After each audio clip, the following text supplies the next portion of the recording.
Coach, if you had to talk about the mental status of where your players and team is, and even you, where would that be right now?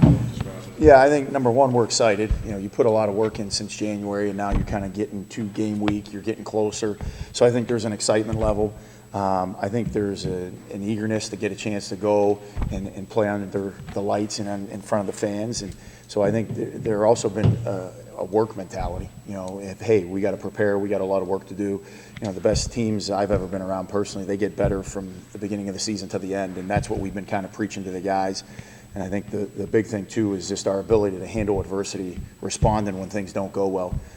Throughout the course of a game, throughout the course of a season, things aren't going to go your way, but you got to be able to handle those. And the teams that handle them better usually are the ones that are more successful. So those are kind of the things that we've been talking about. Right. Jonathan talked about yesterday, you're going to be rotating a lot of different guys on your side. Yeah. I'm wondering where you feel like right now you have your 1 and 1A kind of guys, where you feel like, okay, this is where I know that we are this deep.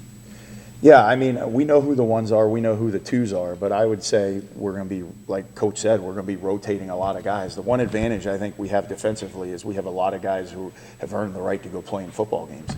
And so, to me, that keeps us fresh, that keeps us engaged, that creates buy-in. Throughout the course of a Big Ten schedule, you get to the end of the year, sometimes it's a war of attrition. Who has healthy bodies? So I think that's an advantage that we have acknowledged and that we're going to take advantage of. So I feel good about that top group of players, and they're all going to play. And then how many reps they get will be determined a little bit by the game, and then, you know, at the end of the game, what's it look like for next week?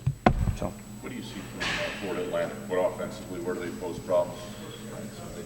Yeah, I think, number one, I got a tremendous amount of respect for their coaching staff. I know some guys on the staff personally. I think they've done a really good job in it, and it's been impressive to me, you know, what they've been able to do to feature their skill level. You know, they do a lot of shifts and motions. They move the pocket well. They create a lot of picks and rubs. You know, they ran it well, they threw it well. So, you know, I think they're a team. If you watch their Power 5 games last year versus Clemson, you watch their game versus Illinois, you know, they were in it right until the very end with a chance to win it against Illinois. Against Clemson, if it wasn't for the pick sixes, I thought they moved the ball, you know, relatively well. So that tells me that, number one, they got, you know, players who, you know, rise to the challenge, and two, they got a really good coaching staff. So they present a lot of challenges. They're going to have a lot of speed. They have some new players on offense, so there's some unknown, right? Talk about unscouted looks, first game of the season, there's always an unknown, but whenever you have so many, you know, it's transient college football. You got players in and out. You don't know who the feature players are necessarily at the beginning of the season. That kind of sorts itself out. So play our roles, play with, you know, our effort. Is this a game where you build in more in terms of, say, adjustment? Like, okay, we know that we're going to see them for a quarter, and we're going to probably have to move and adapt things on the fly. Yeah, so here's what it is. I don't think you're building it in necessarily on the front end, because if you do that, then you're chasing ghosts. I think what you rely on as a coaching staff, our years of coaching and our years of being in the system and being able to say, hey, okay, they're doing this. They haven't necessarily shown that. This is what we go to. I'm not a big believer in making stuff up on the sideline, but, you know, the gray and the beard gives you a little bit of Rolodex to be able to go back to some things that you've done before, and you're not necessarily making it up. So I think that's always a big thing in game one. There's unscouted looks. We're going to give them looks we haven't shown. You know, they're going to give us looks we haven't seen. So it's, hey, what are my roles and how do I adjust on the sideline? Joe, how would you describe a Tom Herman offense? He's done it pretty well for a long time. Yeah, and you know, obviously he's not necessarily calling it now, but he's the one who oversees the program. You know, the thing that I always thought, because we defended him back in the day when I was in another spot, like he gets the ball in the hands of his playmakers, right? Whoever that may be. And, you know, last year they had a really talented receiver who they just got it to in just a variety of different ways, and now he's kind of moved on. But who is that guy? Well, game one, you know, you don't necessarily know who that guy will be. So you kind of got to get a feel for that as the game goes on. But I think they feature their playmakers. That's the one thing that really has stood out to me over the years. What will you learn about your defense in game one? Normally, does that confirm assumptions you have, or do you come out of that game saying, we can do this, or we really need to do this? Yeah, I think it shows us as a defense, are we ready for prime time, you know, in terms of when the bullets are flying. It's one thing to do it in spring. It's another thing to do it in camp. It's another thing to do it in a scrimmage. But now you got to go out and do it in a game, right?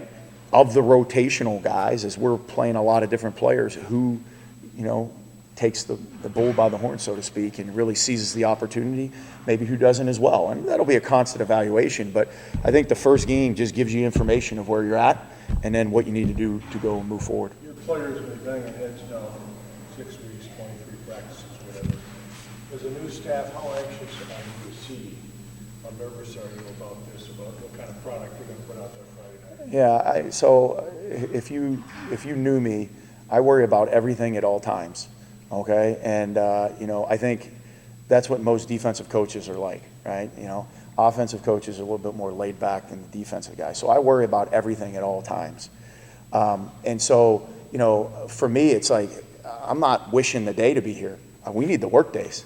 So hey, don't wish time away. Hey, today was a big day for us with work. Tomorrow's another big one with a different situation. Fridays, we're putting it all together. So we're excited for the opportunity to go play. Hey, let's get out there, let's see what we have, and let's see how the guys respond in game situations, and then let's coach our butts off. That's kind of the process. And if we do that for long enough, we'll eventually get to the point where we feel really good. How experimental can you be, though? I mean, you got the Maryland game, a week later. I mean, is it more about trying to kind of... I'm not worried about Maryland. I know, Yeah. I mean, streamlining the defense so that you guys are, solid by that game. Yeah, I mean, for us, it's, been a constant evaluation from the spring through training camp. What can we handle? What can't we handle? And to me, each game's its own entity.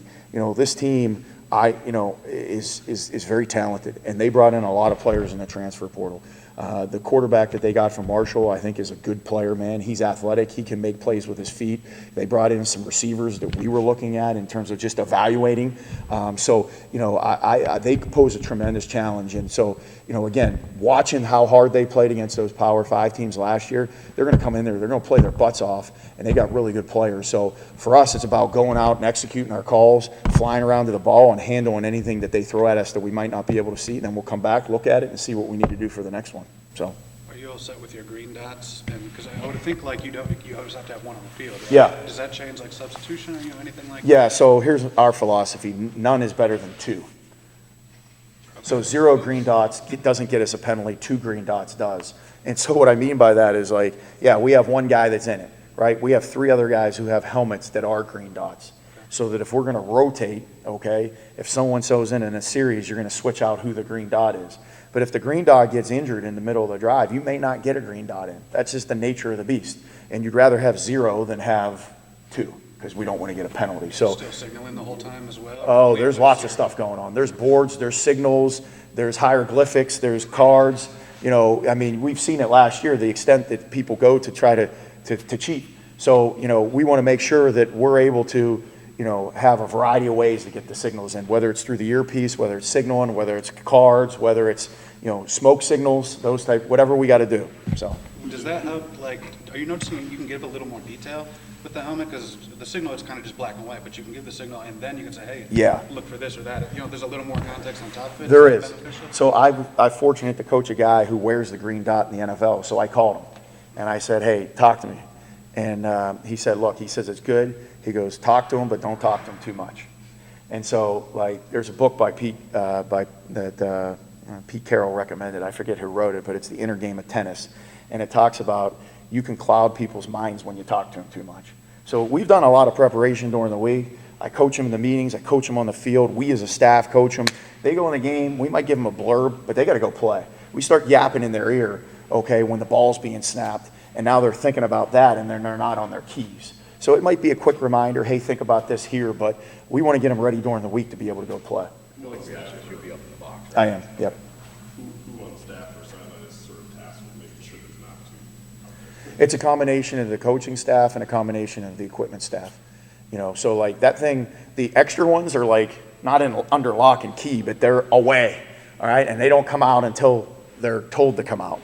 So again, my mentality is I'd rather have 0 than have 2. So. Who's the NFL player? Jack Gibbons for the Titans. I called him and I said, hey man, what do you think? And he was like, it's good. He was like, and it could be helpful. He goes, but some guys talk too much. He goes, don't talk too much. I said, I got it. Message delivered. Are there 1 or 2 players in the green progress that kind of caught your eye? I'm sure they all did, but did one or two really please you with the way they got off traction? Yeah, I think, I think Malik, made a big jump from the spring to where he's at now. I think there was a lot of growth there. And I thought Chuck, it just, he's been very business like the last 2 weeks. And I've been pleased. Those two guys to me have made, good gains since the spring.